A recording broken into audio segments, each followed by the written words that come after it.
In one of NASA's most successful missions, Apollo 13, the commander, Jim Lovell, radioed back to planet Earth and said, "Houston, we have a problem.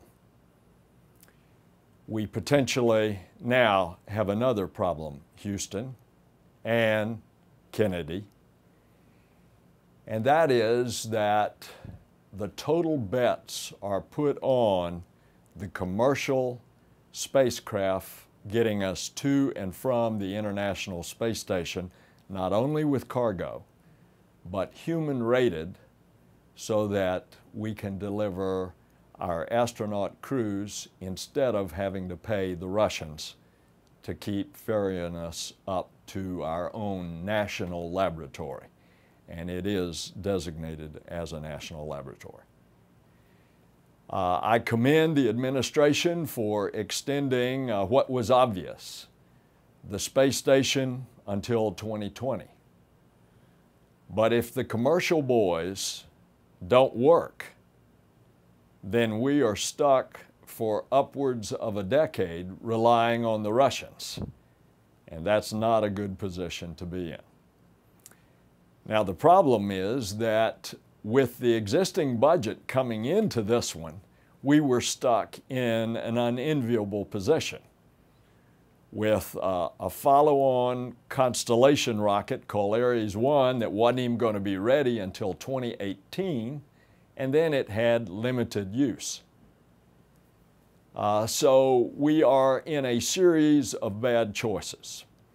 I think the administration has certainly done the right thing in giving some primacy to NASA compared to other civilian agencies. And the $6 billion increase over 5 years is noteworthy. I'm troubled by the cancellation of the development of a capsule. It used to be called Orion. I'm told that as they develop the new heavy lift rocket, whatever it is, through competition, that then the capsule that will ferry the astronauts will emerge from that competition.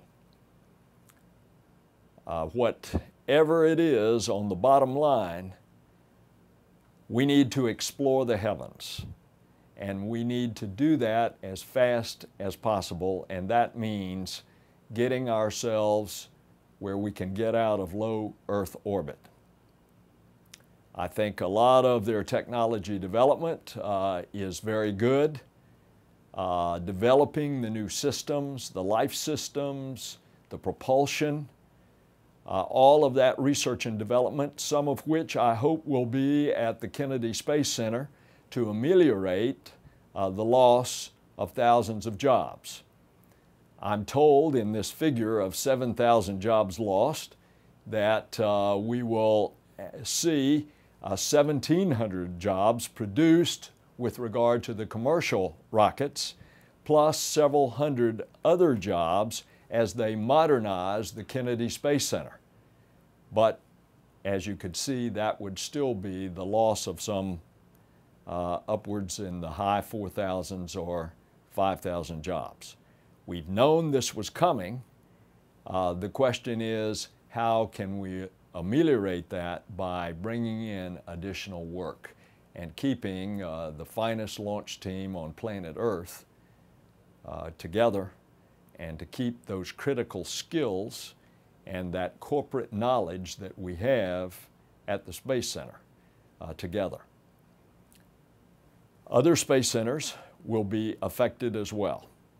I think the administration has reorganized the budget in a very understandable way, with a lot of emphasis on research and development, and in the meantime, emphasis on the science, the exploration, the earth science, as we try to save this planet Earth and understand its changes.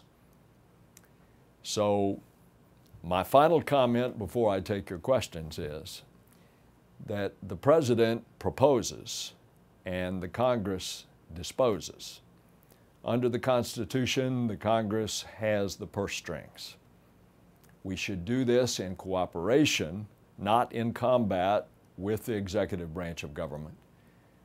But ultimately, it will have to be a joint decision between the two in the shared responsibilities of the United States government.